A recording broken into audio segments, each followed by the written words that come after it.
I was reading, and the type of people that actually make it through are usually not the people that you would assume, like to the average person, that person's going to make it through buds.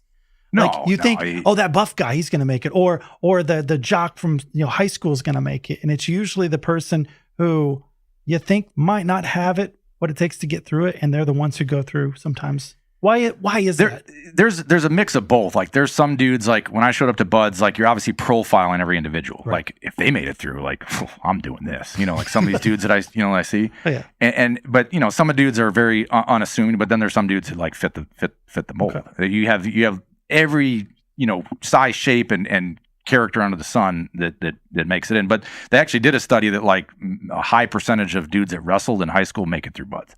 Because the particularly pain? Because you're used to putting your physical flesh out of its element. You're used to suffering. You're used to discomfort. And wrestlers have that kind of the type of dudes that make that are team guys, where the humor and everything else that just kind of goes along with it. So they found that wrestlers do, a lot of them make it through buds. And then they also found in one of the studies that I remember that when they profiled, because they make you do psych stuff and all that kind of stuff, that like many buds graduates profiled in like the serial killer compatibility. I mean, compatibility. If you need someone to go kill somebody, like. I mean, that is the job in a lot of respects, right? Yeah. Yeah. Sometimes it is. I mean, go to strange places, meet exotic people, and kill them. Yeah, that's a good summary, I feel like.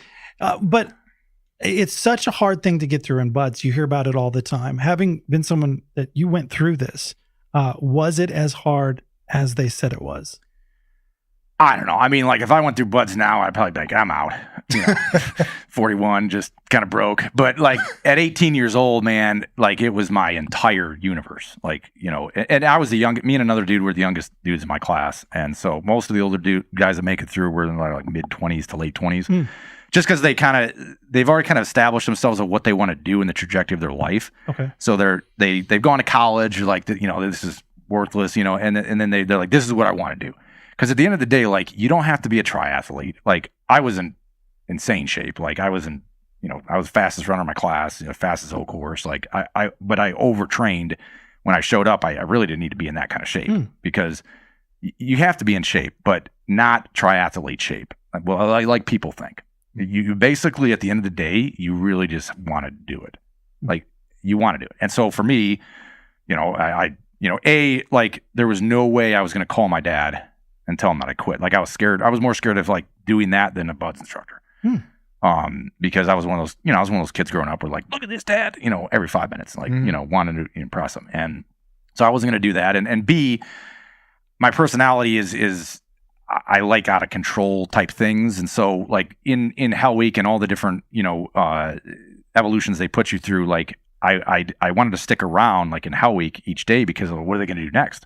Well, someone might die from this. Like, you know what I mean? Like to where like they're going to have to pull us out of the surf zone eventually.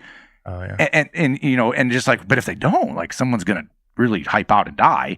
And then you just kind of like, I was sticking around like, oh, let's see what's going to happen. And then the anticipation of that, the next day passes, and then the next day, and then it's Friday, and they're coming out with the flag and securing us for the week.